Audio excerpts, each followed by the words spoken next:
Welcome back to the Protest Sports Network. Your boy Tone. I'm back with another video. If I get to an AGT, glory to God. If I got right now, guys, we've been doing people organize you didn't pretty much today's video. Got two breaking news things in one video. So DaRon Payne, Commanders defensive tackle. Shout out to DaRon Payne. He just got a 4-year, $90 million extension from the Commanders per Adam Schefter. And we'll look up the tweet and everything else. But this came from John Keim, actually. He got paid. So this came from John Keim, and it says this: Commanders defensive tackle DaRon Payne gets 4-year, $9 million contract. Commanders defensive tackle DaRon Payne has reached an agreement for a 4-year, $90 million deal that includes $60 million guaranteed. So ESPN's Adam Schefter on Sunday. They placed a franchise tag on him earlier this month, but quickly started negotiating with Payne's representatives. The talks moved fast. Several days ago, the source said we were progressing towards a deal. The Commanders want to strike a deal before free agency to help retain other key players and also move active in free agency. This contract makes Payne the second highest paid defensive tackle in history behind Los Angeles' Aaron Donald. Payne becomes the fourth NFL defensive lineman to receive $60 million or more dollars guaranteed. That includes Cleveland Browns defensive end Myles Garrett, Kansas City defensive tackle Chris Jones, and of course Aaron Donald himself. So they keep the Bama wall together, and Payne and Allen. There's pros and cons to this deal. I'm going to give you guys my pros and cons. And also, we're going to talk some other news as well in this video before we get out of here. My fault. My mic was acting a little weird here. So, let my mic go closer. There we go. Cool. So, pros. You keep the Bama wall together, first and foremost. Number two, you pay your own, which I like to do. I like to pay our own. I didn't like Brandon Sheriff walking. I didn't like Kirk Cousins walking. And we saw DaRon get this franchise tag. I was like, are we going through the same thing all over again? I was like, can we get this done quickly? Another thing, they made a quick decision on it. I love they not wait till the 11th hour and take all freaking day. They got it done. They said, okay, we're going to pick a route. We're going to take the route, and that's it, and we're going to get it done. They decided to pay him. Great. I love the fact they did that because you're not waiting forever. You're not waiting till July. The cap number is still at $18.9 million. You really can't move how you want to move in free agency. Now you free up some extra cap space, so now you can go ahead and do what you got to do in free agency. Those are the pros. There are two cons to this deal that really rubbed me the wrong way. Why I'm not the biggest fan of this deal now. One, you waited too long to pay him. I think you could have got this done last year and it'd been a lot cheaper than now. You're paying about $22.5 million per season. It could have been $15.5, $14.5. You could have kept this Bama wall together for $32 million a season. Now you're paying him a combined $40.5 million per year. That is astronomically horrible. That's not a great investment, if I want to be honest with you. $40 million into interior defensive tackles is just not smart. Okay, now you got to rotate. You got to keep rotating defensive ends now because you can't pay Sweat and Young. You got to pick one. And I think when they should pick is Montez Sweat, not Chase Young. But not here nor there. My second con now is when you paying them too late, you wasted a draft pick, something I despise. Don't waste draft picks. Don't. I'm not for that. You have now wasted the 47th pick in the 2022 NFL draft. Officially. You have officially wasted that pick on Fedarian Mathis. That was a waste of a pick now. Because you did not stick to your guns.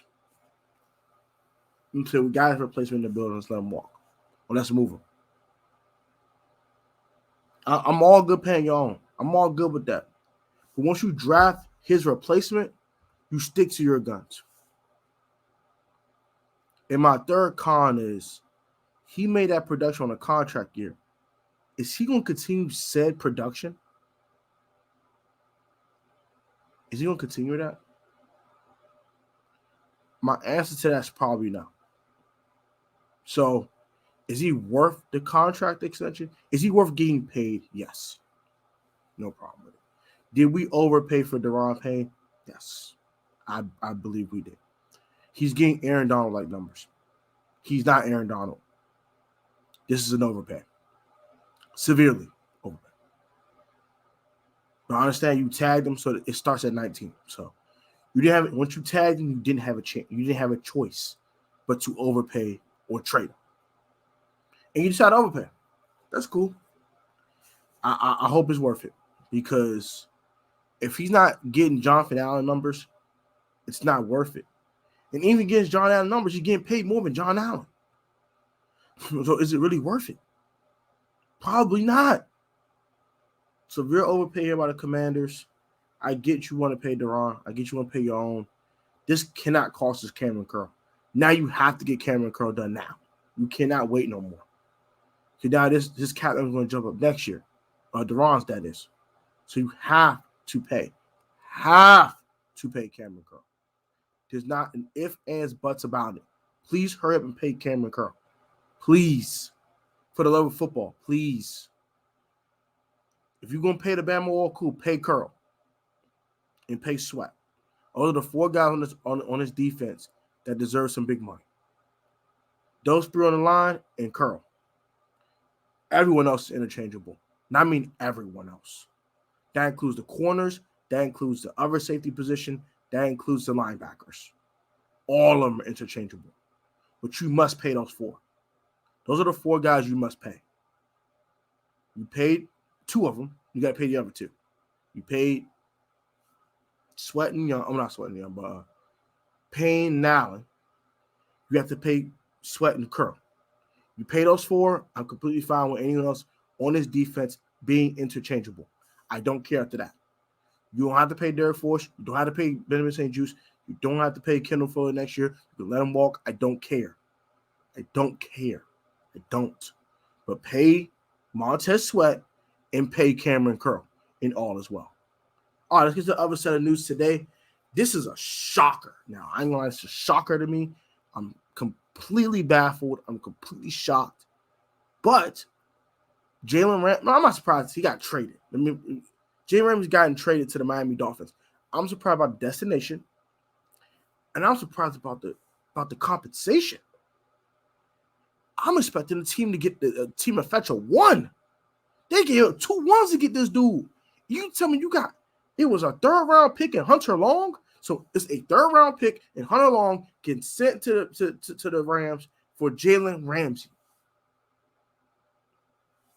Get out of here. Get out of here. Get out of here. And I don't think Miami gave him a new contract. I didn't see anything about a new contract either. I don't think I saw a new contract either. So I'm about to find that now. I'm about to find that. I want to find that real quick.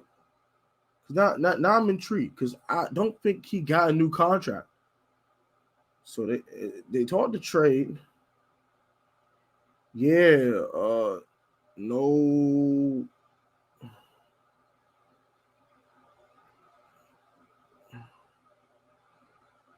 Yeah, that's crazy. Yeah, so trade now is agreed to per sources from Adam Schefter as well. Trade now agreed to. Rams get 2023 3rd round pick with 77th overall and Hunter Long, tight end. And the Dolphins get Jalen Ramsey. And there's no extra reports about a new contract or anything.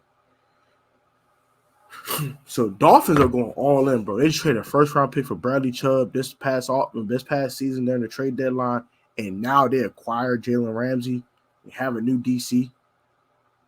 Now we're talking. The Dolphins should be competing for something next year. As long as Tua talking about Lois stays healthy, which and prayers up to the Most High that bro stays healthy. Because boy, if that young man stays healthy with this defense and what they have offensively with the weapons they do possess, even if they lose Mike Gesicki, which they're going to probably lose Mike Gesicki, they are still a really formidable football team. So, woo! Two bombshells in one day. DaRon Payne gets the highest paid contract in the league that's not named Aaron Donald. And now Jalen Ramsey down Miami Dolphin and back in the AFC, this time in the AFC East, competing with guys like Stephon Diggs. Maybe a bill, maybe not a bill. We'll find out later on. Competing with guys like Garrett Wilson, Rookie of the Year candidate. And the other receiver at division is Tyreek Hill on his team, so he's not competing against Tyreek Hill. Oh, and Jacoby Myers, and whoever the Patriots no more receivers. So that's going to do it for today's video. Hope you guys enjoyed. Like, comment, subscribe to the Protest Sports Network. Also, turn on notifications. Always get the Protest Sports video at the Protest Sports Network. You guys put God first. Say this COVID and this monkeypox and everything going on in this world, from floods and everything else going on. Stay safe, stay healthy. Most importantly, stay blessed. Have a great one. Comment your thoughts on both of these things. What are your thoughts on the Jalen Ramsey trade, as well as, of course, all the Commanders fans. DaRon Payne getting paid. Is it an overpay? Is it something that you're not a fan of? It's something that you love. You just love guys getting paid. You don't care how much they get paid, how much it hurts the cap. You want dudes to get paid. And who's the next guy to get an extension from the Washington Commanders? Comment down below. Until then, guys, be easy. I'll catch you guys on the next upload. Peace, love, and blessings. And go follow my guys on the daily on Instagram. Try all my bros down in the description down below.